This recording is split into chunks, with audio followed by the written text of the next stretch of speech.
The Russo-Japanese War, Part 10, Ending the War. After the Battle of Tsushima, a combined Japanese Army and Navy operation occupied Sakhalin Island to force the Russians into suing for peace. The Treaty of Portsmouth. Here is an image of the negotiations of the Treaty of Portsmouth. From left to right, the Russians at the far side of the table are Korostovitz, Nabokov, Witt, Rosen, Plankon. The Japanese side at the near side of the table are Adachi, Ochiai, Komura, Takahira, and Sato. The large conference table is today preserved at the Museum Meiji Mura in Inuyama, Aichi Prefecture, Japan. Military leaders and senior Tsarist officials agreed before the war that Russia was a much stronger nation and had little to fear from the Oriental newcomer. The fanatical zeal of the Japanese infantrymen astonished the Russians, who were dismayed by the apathy, backwardness, and defeatism of their own soldiers. The defeats of the Army and Navy shook up Russian confidence. Throughout 1905, the Imperial Russian government was rocked by revolution. The population was against escalation of the war. The empire was certainly capable of sending more troops, but this would make little difference in the outcome due to the poor state of the economy, the embarrassing defeats of the Russian army and navy by the Japanese, and the relative unimportance to Russians of the disputed land. These made the war extremely unpopular.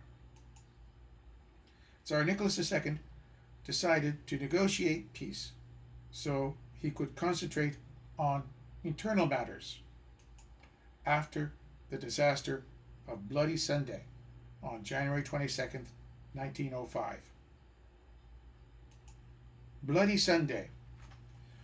Bloody Sunday was the name given to the events of Sunday, January 22nd, 1905, in St. Petersburg, Russia, when unarmed demonstrators, led by Father Georgy Gapon, were fired upon by soldiers of the Imperial Guard as they marched towards the Winter Palace to present a petition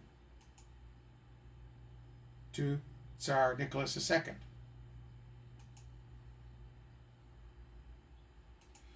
Bloody Sunday caused grave consequences for the Tsarist autocracy governing Russia.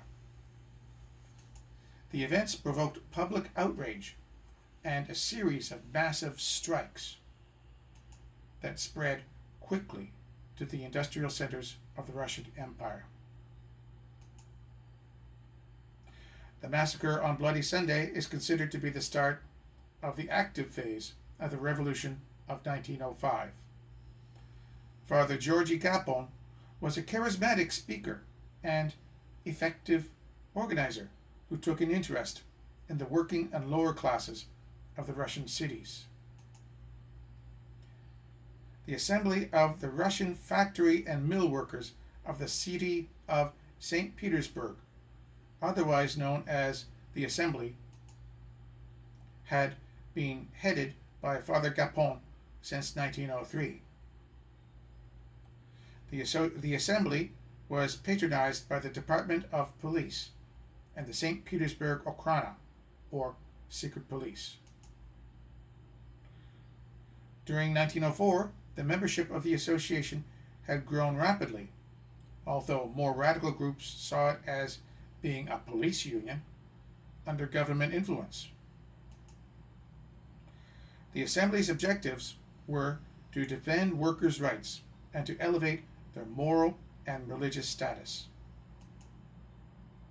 In the words of Father Gapon, this organization served as a noble endeavor under the guidance of truly Russian educated laymen and clergy to foster among the workers a sober Christian view of life and to instill the principle of mutual aid, thereby helping to improve the lives and working conditions of laborers without violent disruption of law and order in the relations with employers and the government.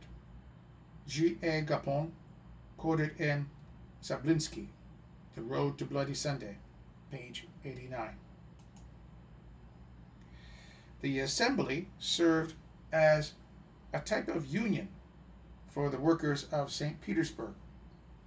It was depicted as strictly conservative in its support of the autocracy and was seen as a way to preventing revolutionary influences and appeasing the workers by striving for better conditions, hours, and pay. In December 1904, 4 workers at the Puchilov Ironworks in St. Petersburg were fired because of their membership in the assembly. The plant manager said that they were fired for other reasons. Almost all of the entire workforce of the Puchilov Ironworks went on strike when the plant manager refused to rehire the 4 workers. Sympathy strikes in other parts of the city raised the number of strikers up to 150,000 workers in 382 factories. By January 21st, the city had no electricity and no newspapers whatsoever, and all public areas were declared closed. The decision to prepare and present a petition was made in the course of discussions during the evening of January 19th at the headquarters of Father Gapon's movement, the Gapon Hall, on the Schlisselburg tract in St. Petersburg. The petition, as drafted in respectful terms by Gapon himself, made clear the problems and opinions of the workers, and called for improved working conditions, fairer wages, and a reduction in the working day to 8 hours. Other demands included an end to the Russo-Japanese War and the introduction of universal suffrage. The idea of a petition resonated with the traditionally minded working classes. From the 15th to the early 18th centuries, individual or collective petitions were an established means of bringing grievances to the attention of the Tsar's administration. The March on the Winter Palace was not a revolutionary or rebellious act. Political groups such as the Bolsheviks, Mensheviks, and social revolutionaries disapproved of the procession due to its lack of political demands. Father Gapon even encouraged his followers to tear up leaflets that supported revolutionary aims. The majority of Russian workers still had their conservative values of orthodoxy, faith in the autocracy, and indifference to political life. The workers of St. Petersburg only wanted fair treatment and better working conditions. That is why they decided to petition the Tsar in hopes he would act on it. They thought that the Tsar was their representative and would help them. God had appointed the Tsar, they believed, so he had an obligation to protect the people and do what was best for them. The petition ended with, "And if thou dost not so order and dost not respond to our pleas, we will die here in this square before thy palace." Gapon also sent a copy of the petition to the Minister of the Interior, together with a notification. of his intention to lead a procession of members of his workers' movement to the Winter Palace on the following Sunday. Troops had been deployed around the Winter Palace and at other key points. Despite the urging of various members of the imperial family to stay in St. Petersburg, the Tsar left on Saturday, January 21st, for Tsarskoye Selo. A cabinet meeting lazily met that evening and decided that the police would publicize his absence, and that should make the workers abandon their pleas for the march and their plans. In the pre-dawn winter darkness of the morning of Sunday, striking workers and their families began to gather at 6 points in the outskirts of St. Petersburg. They held religious icons and sang hymns and patriotic songs, particularly "God Save the Tsar." A crowd of more than 3,000 proceeded without police interference towards the Winter Palace. The crowd's mood was quiet, and they did not know that the Tsar wasn't there. The plan was for the different groups to converge in front of the palace at about 2 p.m. Estimates of how many people were participating were widely different, from 3,000 by the police to 50,000 according to organizers. It was the first planned for women, children, and elderly workers should lead, to show how united the group was. Vera Karelina, a member of Gapon's inner circle, had encouraged women to take part, although she expected that there would be casualties. After the people thought more about it, younger men moved to the front to make up the leading ranks. A report was sent to the Tsar on Saturday night of measures taken to contain the marchers. A lot of military forces were deployed in and around the area of the palace.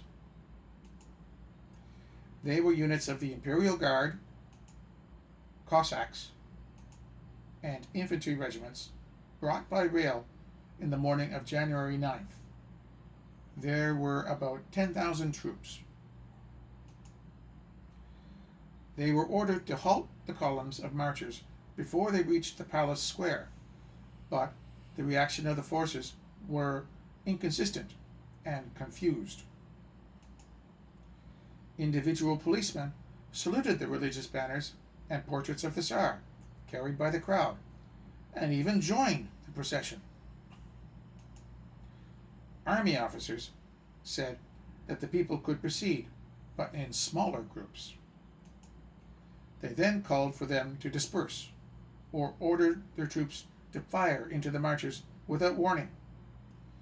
The crowds continued to press forward.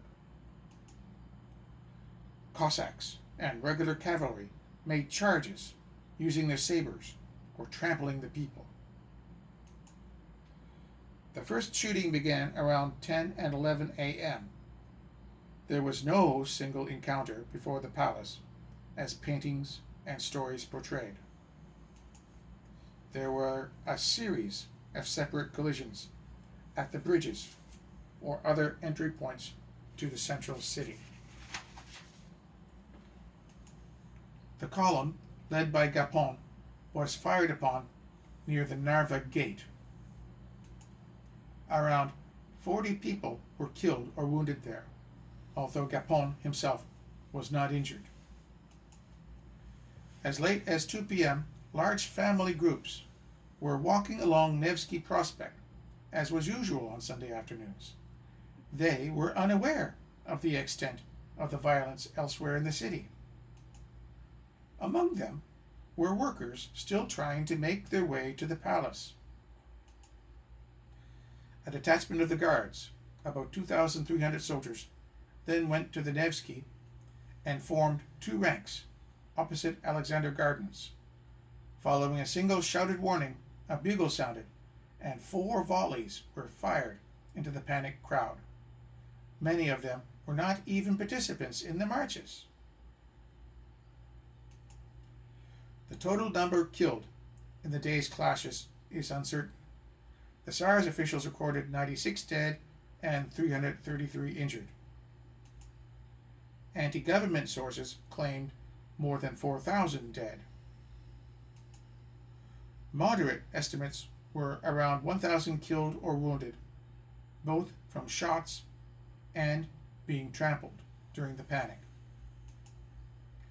Nicholas II described the day as painful and sad. As reports spread across the city, disorder and looting broke out. Capon's assembly was closed down that day, and Capon quickly left Russia. Even though the Tsar was not at the palace, he was blamed for the events. The killing of people, many of whom had seen the Tsar as their little father, resulted in a surge of bitterness towards Nicholas and his government. A widely quoted reaction was, "We no longer have a Tsar." The Western press and governments were very negative towards the Russian government about what happened. Strikes erupted in many major cities in Russia. Nicholas tried to calm things down by creating a powerless parliament called a Duma. The strikes still spread. By April 1906, about 15,000 peasants and workers were either hanged or shot, 20,000 injured, and 4,500 sent into exile in Siberia.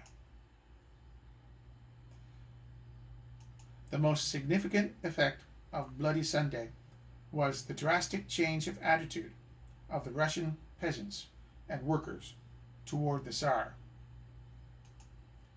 Previously, he was seen as the champion of the people. Any problems were blamed on the boyars or upper class. After Bloody Sunday, the Tsar was considered to be no different from the boyars. Back to the Russo-Japanese War. Both sides accepted the offer of U.S. President Theodore Roosevelt to mediate. Meetings were held in Portsmouth, New Hampshire, with Sergei Witte leading the Russian delegation and Baron Komura leading the Japanese delegation. The Treaty of Portsmouth was signed on September 5, 1905, at the Portsmouth Naval Shipyard. Witte became Prime Minister the same year. After first trying to get closer to the Japanese, Roosevelt then decided to support the Tsar's refusal to pay indemnities. This was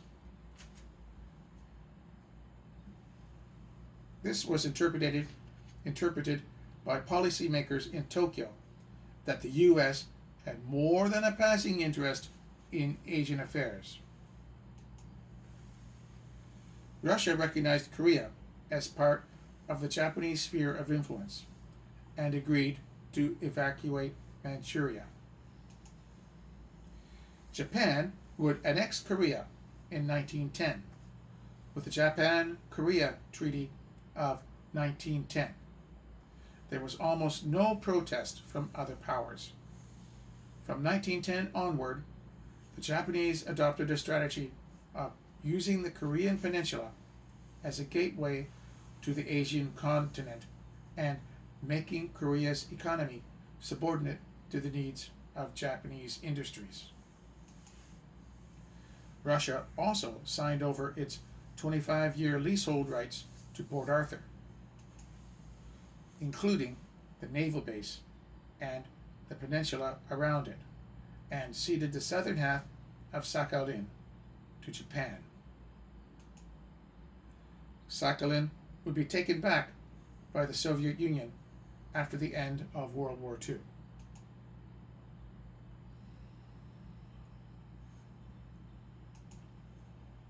Roosevelt earned a Nobel Peace Prize for his effort. It was said that Roosevelt handled the arbitration well, doing an excellent job of balancing Russian and Japanese power in the Orient, where the supremacy of either constituted a threat to growing America. As Japan had won every battle on land and sea, the Japanese did not understand that the costs of the war had pushed their nation to the verge of bankruptcy. The Japanese public were enraged by the Treaty of Portsmouth, as many had expected the war to end with Russia ceding the Far East to Japan and paying an indemnity. The United States was widely blamed for cheating Japan out of its rightful claims at the conference. On September 5th, 1905, the Hibiya incendiary incident, as the anti-American riots were euphemistically called, erupted in Tokyo. It lasted for 3 days, forcing the government to declare martial law. Here is a Japanese propaganda image showing Tsar Nicholas II waking from a nightmare of the battered and wounded Russian forces returning from battle. Sources do not agree on the precise number of deaths from the war because of a lack of body counts for confirmation. The number of Japanese army dead in combat or died of wounds is put at around 59,000, with around 27,000 additional casualties from disease, and between 6,000 to 12,000 wounded. Estimates of Russian army dead range from around 34,000 to around 53,000, with a further 9,000 to 19,000 dying of disease, and around 75,000 captured. The total number of dead for both sides is generally stated as around 130,000 to 170,000. China suffered 20,000 civilian deaths, and financially the loss was around 69 million taels worth of silver. During the battles at sea, several thousand soldiers being transported drowned after their ships went down. There was no consensus about what to do with transported soldiers at sea, and as a result, many of the ships failed or refused to rescue soldiers that were shipwrecked.